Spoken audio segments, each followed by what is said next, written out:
Welcome to Pajamas and Wrenches, the podcast where we share warm fuzzies for your creative well and cool tools for your creative challenges. I'm PJ Gardner Schweitzer, author of the Horace and Bullwinkle series and The Great Zudini from HarperCollins, and this is my good friend. I'm Sarah Allen. I'm the author of What Stars Are Made Of, Breathing Underwater, The Nightmare House, and Monster Tree, all middle grade novels from Macmillan. So today, Sarah has our inspiration. So what has Yes. been inspiring you? Yes, I do. And it might sound a little out there, but I do have a specific reason that it's been inspiring me. So I have been inspired by Miranda Hart, the British comedian, um, for a long, long time, actually. If you aren't familiar with her, bless her life and discover her. She played Miss Bates in the most recent version of Emma, and but she's most well known as a comedian, and she created her own show called Miranda in I think it was around 2013, about a decade ago. Um, and it's sort of based on her. Like it's called Miranda. The character's name is Miranda, but it's not really her. She owns a joke shop, the character, and has like a friend and misadventures with her overbearing mother who is distraught that she's in her 30s and not married and goes on. So I really, really connected with that show because it's about a quirky single girl and she's like very abnormally tall, and so that comes up as a challenge for her sometimes. So I just really loved the character. uh Now there is an American remake called Call Me Kat, with Mayim Bialik of Big Bang Theory, Amy Farrah Fowler fame. And I watched it and it's good. It's fun. I love Mayim Bialik, she's great. I hope I'm pronouncing her name correctly. um but it's just not as fantastic and wonderful as Miranda was. Mm-hmm, mm-hmm. Um, and I think what's been inspiring me lately from a creative standpoint, for whether, we're not all comedians but whatever your medium is, um, I think what I love about Miranda and what has inspired me is that she has such a strong voice, that she has such a strong identity and knowledge of what she was setting out to do, that nobody else could do what she did, as has been proven by this remake, that still does a great job, but it doesn't have that magic. And I think that is something that uh, I think has been really inspiring me lately, that I don't want to try and do things like another writer or another, whatever, that there are, and not even just this kind of stories that I write, but how I write them. That her character is quirky in uniquely quirky ways. She puts little like googly eyes on her fruit. She calls them her fruit friends. So she's so weird and silly. But it's so pure Miranda, Mm-hmm. and I Mm-hmm. love that. I think that's interesting though. I mean, because the what works is it's not that I don't know how you say her name. I always thought it was Mayim Bialik. I don't know how to say it. I look, I love her. I love that actress. I think you're right. But her hand in that project is probably not as extensive as Miranda Hart's was in her project, right? Yep, So, exactly. but also Miranda's it's named after her. Like that's Yes, her, right? yes. So that, and maybe not all of it's her, but I mean, if she's a big force behind it creatively, then it is, right? And so it's that authenticity that Mhm. really matters. Also, just some things that are British just don't like there's some things that are American that won't translate to other cultures and vice versa, right? And I mean, like what was it? Coupling and Friends were similar, like, and they were supposed to be Oh, similar, and stuff like that. But in The Office, obviously, right? And I guess we right, don't want to right. start fights, so we're not going to talk about which one was Well, I better. mean, and that The Office is a good example of where in that case, both were successful because they were both authentic to what they were. Like Right. the US version, obviously came from the UK version, but then Yeah. it was distinctly itself, right? Yeah. Um, in its Yeah. own, like, Yeah. Well, so I wonder sometimes then why it doesn't work. And I think only weird people can write weird characters. Do you know what I mean? Like you can Yeah. feel people being like, "Oh, she's weird. So I'll have her do something weird." And you're like, that doesn't feel like her brand of Hmm. weird. Or it doesn't feel like real weird. It feels like something that you decided was something we could laugh at weird, right? Yes. Oh my gosh. Okay, this is gonna sound so silly, but you're making me think. I had this moment yesterday. So I went to Hollywood Studios and I was writing Tower of Terror, which is my favorite. Oh my gosh, this is so weird because I had this moment on the ride because of course I know where the picture is, right? Mm, And you go through your you're like, okay, what am I gonna do for the picture? And I was like, do I do like a sexy pose? Do I like take off my glasses and do the whole like chew on the corner thing? And I was like, I have done that before in like silly or whatever, and I never like how it comes out. I'm never like mhm, it's not me. So I did like a goofy, uh-huh, whatever. And I was like, hey, that's but someone else can totally pull off the like, sort of, or it, that's like a really silly example, but I think it like a microcosm of exactly what you're saying, where it doesn't work when it's not true to us. And I right. think it's the challenge is getting out of our own way in a Yeah. lot of ways. Yeah.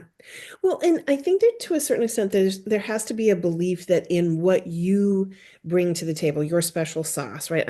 I'm pretty sure I've talked about this, right? Seven stories in the world, we're all just retelling them. And Hmm. it's Hmm. what we add, it's our special sauce that makes this more interesting, more whatever, right? Hmm. And really gives it the distinct flavor, which is us.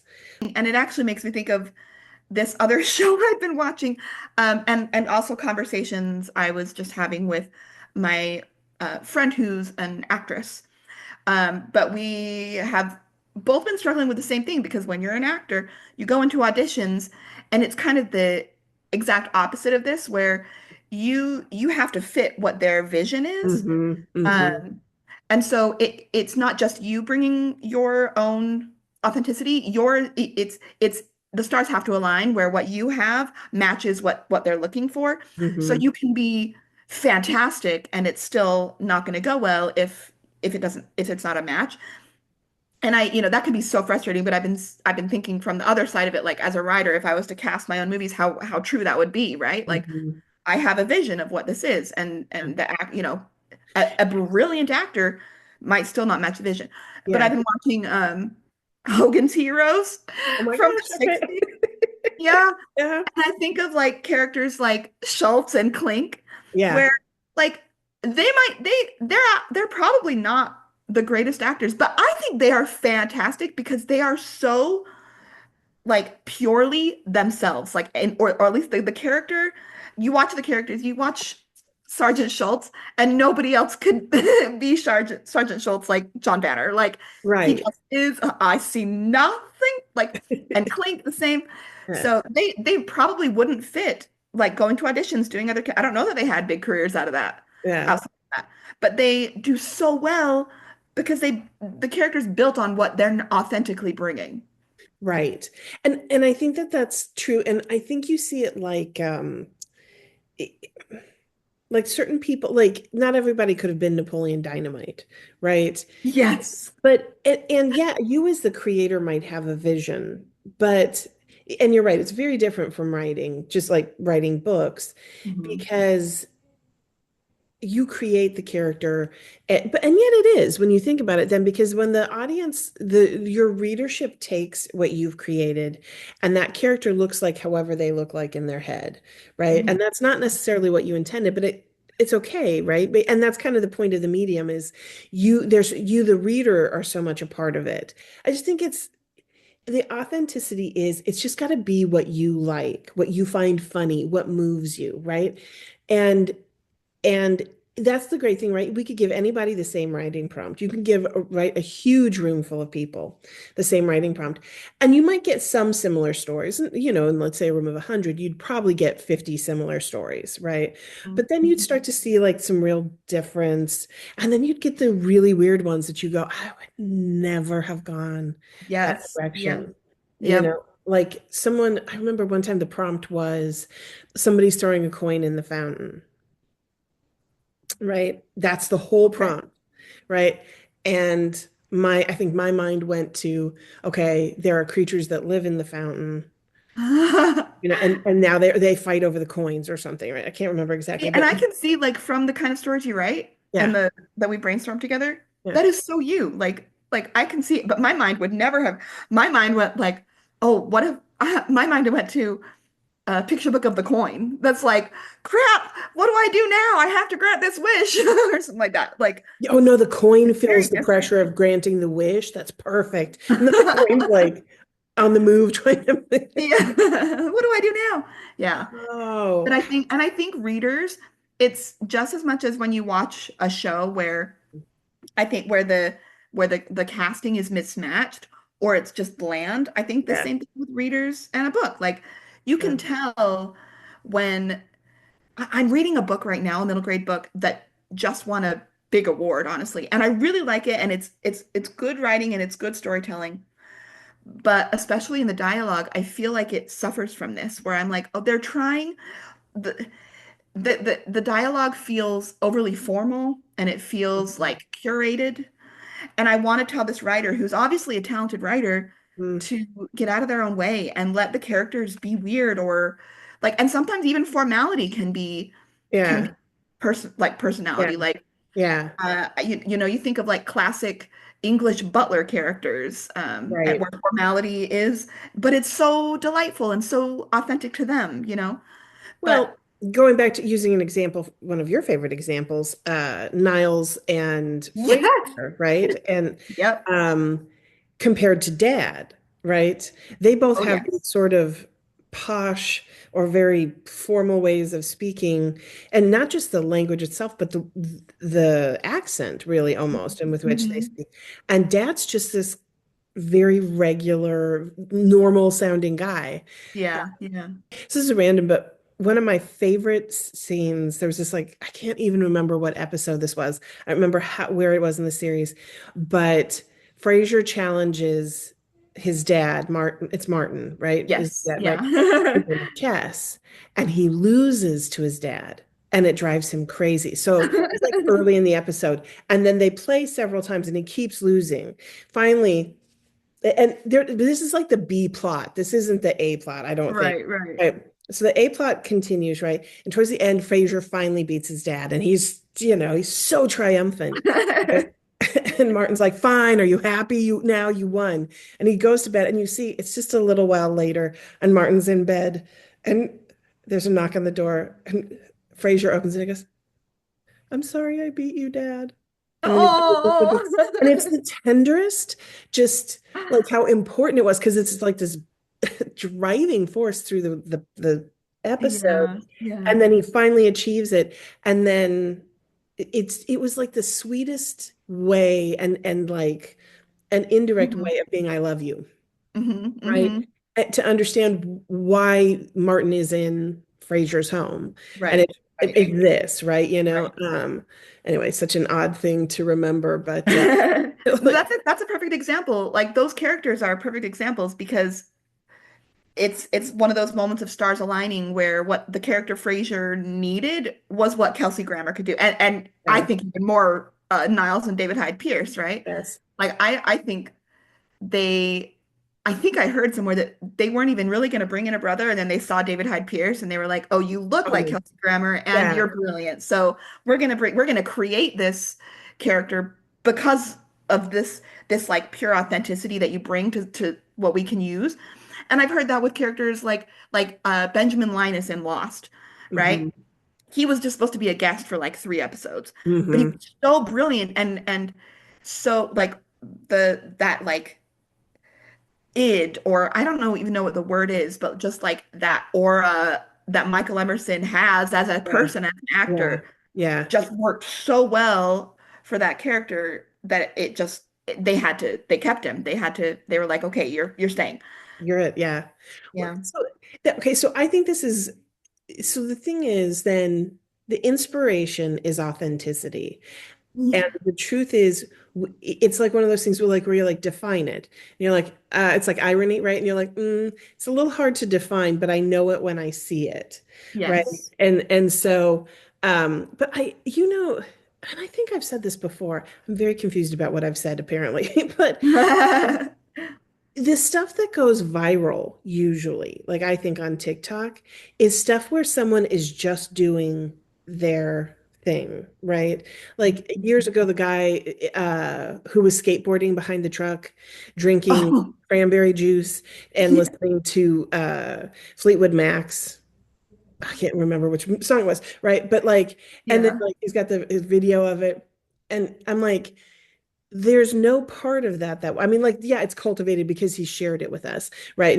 And I think he's put the music over, right? But at the same time, I'm Yeah. like, I'll bet you money that dude just skateboards behind because nobody goes, what's really gonna make this is if I'm drinking like ocean spray cranberry juice and I mean that's just stuff you do, right? See, and that's I think the issue is when that's sort of like the center of the onion, I guess. Hmm. And then if we're using the Shrek ogre metaphor, and but then immediately after that, and I see this in myself, like he could have been like, "Oh, that's stupid." Like it would Yeah, be so easy to let that idea die in 3 seconds. yeah, And then there's the next layer of like you're gonna have that voice saying it's stupid again. Like you want you or like, okay, maybe you get past the stupid idea and you actually record the video and then you watch it and you're like, who cares about this? No one's gonna, yeah. so you have to peel back all those layers until you get to like the heart of the thing and you're like, this was really like a joyful, pure moment for me. So Hmm. I'm just gonna like let it be what it is and go for Yeah. and stand on that. And it works, and it has to work, and it has to work in every part of you. You know what I mean? Like, you can't really replicate what anyone else is doing anyway. And if you do, then it's so generic as to not be that useful or exciting. You said bland, like very bland. So, and I want to kind of use this to segue into my like what's been Challenge. challenging me. Yeah. Let's do So it. the authenticity, right? I'm very much about authenticity, but I'm kind of broke, and the money has been a challenge lately, and I'm sort of frustrated with that. Um, because now I'm making decisions about what to write based on what I think can sell. But I have some really fun ideas, right? And then I find the concern over money can be really stifling to your authenticity Mhm. and to projects that take more time. You know what I mean? Yeah. Like there's Yeah. a real pressure to write fast. And if you are not a naturally fast writer, I mean, I could be writing more than I am. So I'm gonna own I'm gonna own that. Same. There's only so fast I can write. Also, you just have to build in thinking time, right? Mhm. I have this big, beautiful project that has been in my brain for like 9 years-ish. Mhm. And I felt like this was the year I was going to write it, but it's a slow book. And I'm like, well, maybe it has the potential to make money, right? But Mhm. Mhm. it's a slow book. I was actually I had an enlightened moment last night, and I think I figured out how to fix one of the point of views. And I Oh, was nice. like, and now I'm all excited again. And then, then I was looking at my bank account, and I was like, oh, I gotta write something fast Yeah. now and Yeah. sell stuff. Um, I just don't think it's something we talk enough about. It is the whole money factor Mhm. in Mhm. and I don't know how this plays as much with indie because I haven't like and I'm this year I'm like, oh, I'm gonna do indie, right? This is my year, I'm gonna try. And that I guess it has affected that, but money plays such a big role and it's very hard to be fully creative, right? When Mhm. you're like, if I let my full freak flag fly, can I sell this project? Like I have a picture book out right now that I think is really fun, and I'm getting a lot of feedback that it's fun, but it hasn't found a home yet. And I'm Yeah. kind of like, and then you know, and then the notes back are really funny. They're like, this is too much of this. And then the next editor says, there's not enough of the same thing that this one said there's too much of. And I Yeah. guess who knows? Yeah. So Yeah. I'm wondering, what do you think? How do you deal with the financial element of it? Like when you're Oh, trying to be authentic, but also a working writer. yeah. Yeah. That is so tough. And I will say, one of the most creatively challenging years was the year that I was writing full time and relying on the money I'd made from writing, Yeah. and watching it slowly drift away. Dwindle. And I think all the time, because there really isn't an ideal answer to this except to, marry rich. But because I think all the time of that Elizabeth Gilbert quote from Big Magic. Uh-huh. I don't remember the exact quote, but she basically talks about the difference between supporting your writing and asking your writing to support you. And but that's my first thought I always go to, of finding ways to support yourself without putting that pressure on creativity. But then that just opens up another can of worms of challenges because then it's a challenge of, okay, so I'm doing this, day job or whatever, which takes up time away from The creating. So writing. even Yeah. if emotionally and financially there's less pressure, now logistically and time-wise there's more pressure. So again, it's Although I not an did, easy I was, problem. so, and I think Sarah and I have talked about the Better Faster Academy on a number of occasions, Mm-hmm. because but for me, it's been a huge influence. It's because they use the Clifton strengths, and I think that's Yes. really Yeah. where we overlap. But part of the Better Faster Academy, which maybe I should just every week, that's my resource. Yeah. They have a burnout group, right? And Uh-huh. right, and that meets once a month and is led by one of the coaches. And the coach was talking about, she said, honestly, she's like, for most people, this won't be true for everyone, but for most people, getting a job, right, having a job does not actually affect how much you produce Yep. because you still wind up writing the same amount. Yep. And she I said can that was, confirm that. Like my yeah, year of writing full time, I didn't write any, I thought I was going to be like thousands of words a day yeah. and Stephen King levels. And nope, I didn't write any more that year than I wrote any other year. So, which again goes back to authenticity, but in a different way, which is that you can only do what you can do, right? Prolific people are prolific by nature, right? And they can enhance that, do more to it, right? But you're not going to go from whatever, let's say your average is 1,000 words a day, and that's not even necessarily true of everybody, right? But let's say it's 1,000 words a day. You're not going to necessarily go from that to 10,000, right? Mhm. And maybe you're like, okay, I can go up to 3,000, but I can't like that. Actually, I would have to do different projects to get that many words, right? I keep reminding myself though that nobody really knows what'll be big next, right? Mhm. Nobody knows. So all you can do is write what gives you joy, right? Write what you want because the truth is you really can't, like I can't write Stephen King. Mhm. No matter how much I studied or tried, I'd never be able to write what Stephen King does or how he does, which is great. And that's why there's so many books and so exciting. But I think it's just one of those things where it's like, okay, I just have to believe that the writing will provide what it can provide and then look for work too. Like look for side Yeah, hustles. yeah. That's same boat, same boat. And I like what you said about, we don't really know what the next big thing is. And I'm thinking in my mind, any of the like huge blockbuster books, like I'm thinking Twilight, right? It started this huge paranormal thing that has been going ever since.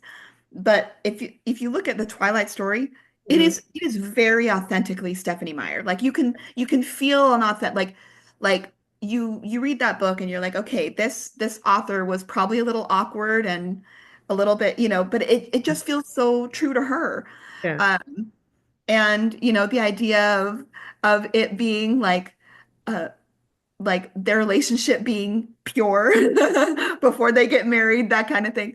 Like all the little details, the characters, like her, it feels real to her, Mhm. probably like fantasies and Yeah, obviously sure. I'm not trying to speak for Stephanie Meyer here, but there's just you can sense it that it was like this story that she had that came from this like true authentic 14-year-old Stephanie Meyer place or Yeah, whatever. yeah, And then after that, everyone trying to write their own vampire stories, yeah.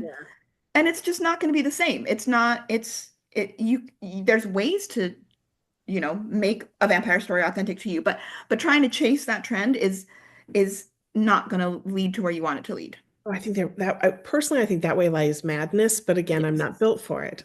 I'm not built to do that.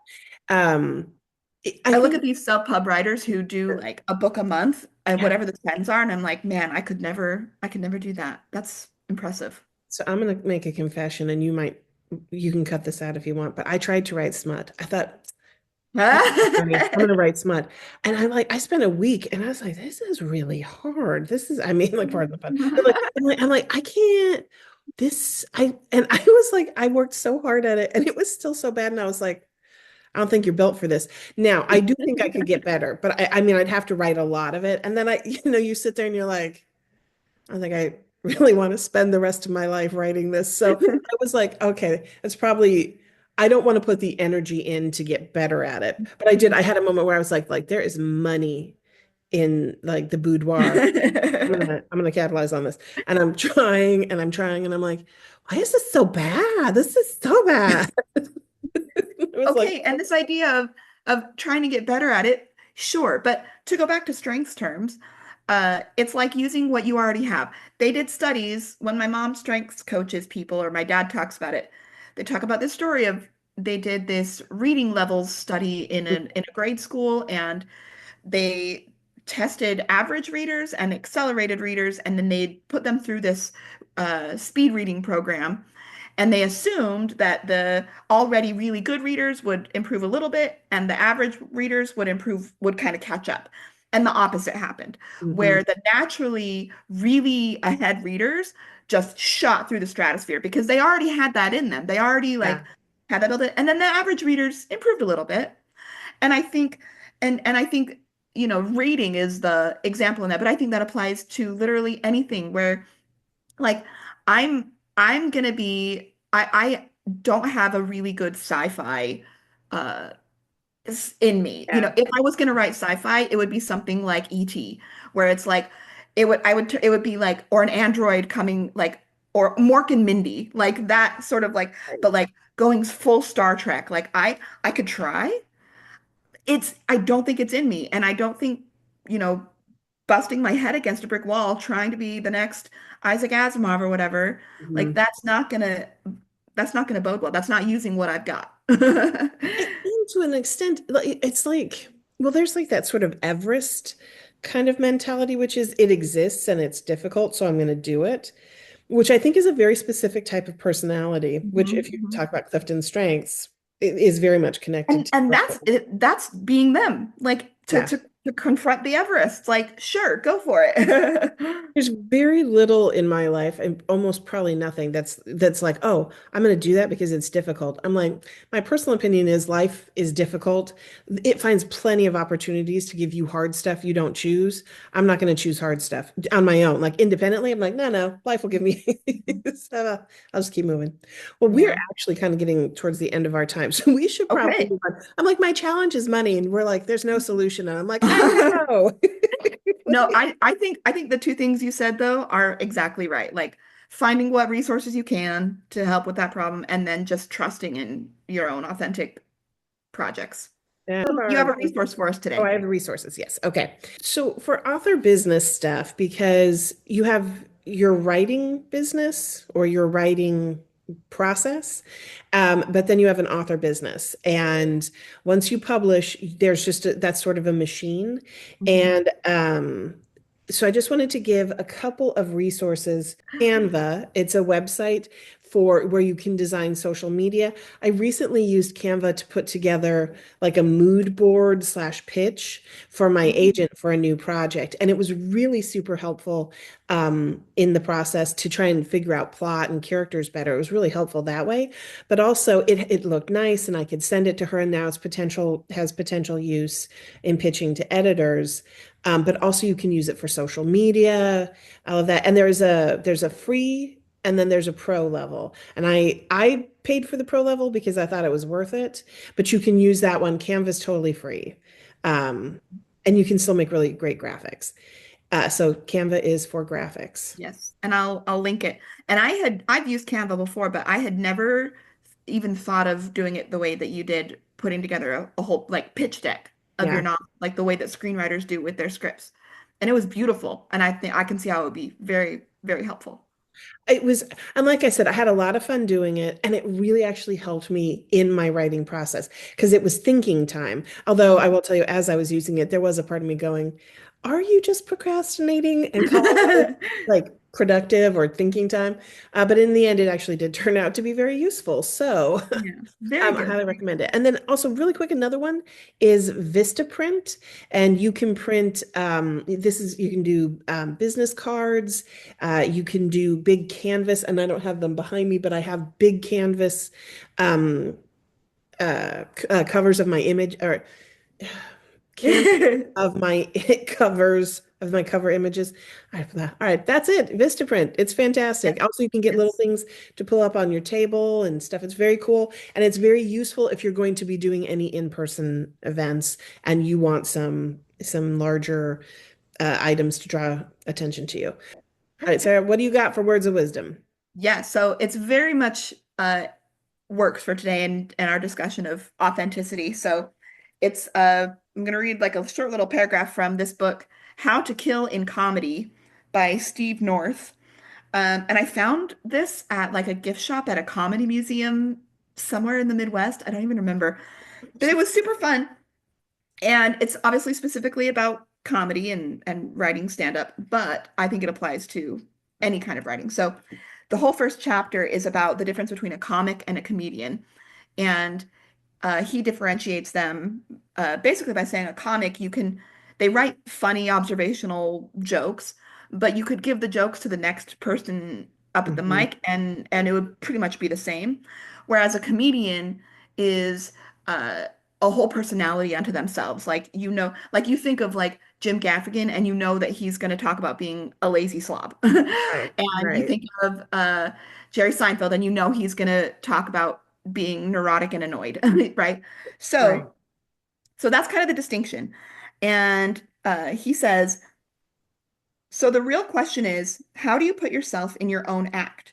The great irony is that most aspiring stand-up comedians are afraid to do the very thing that makes all the great comedy stars funny. That is, be vulnerable, be out of control, be crazy, be who you were when you were 6 years old on the playground, whatever that might be. Getting you into your own act creates that magical performer known as a comedian. So I think that's exactly what we've been talking about, right? Like in your writing, be even if you're writing for adults, don't be afraid of coming at the page from the person you were when you were six, Yeah. being authentic to that. I think it's like, yeah, but it's the deep down stuff. What do you love? Mhm. Like, and you don't have to. It's it sort of surprises me how much with creativity people want to do A plus B plus C to get to their answer, right? You know, which is X Mhm. plus Y Mhm. or whatever. I don't know. Now we're doing algebra, but you get my Do not come here for the math. isn't formulaic. Like, I mean, it can be formulaic, and we can talk about tropes and stuff like that. And I'm like, yeah, but tropes are things that people love.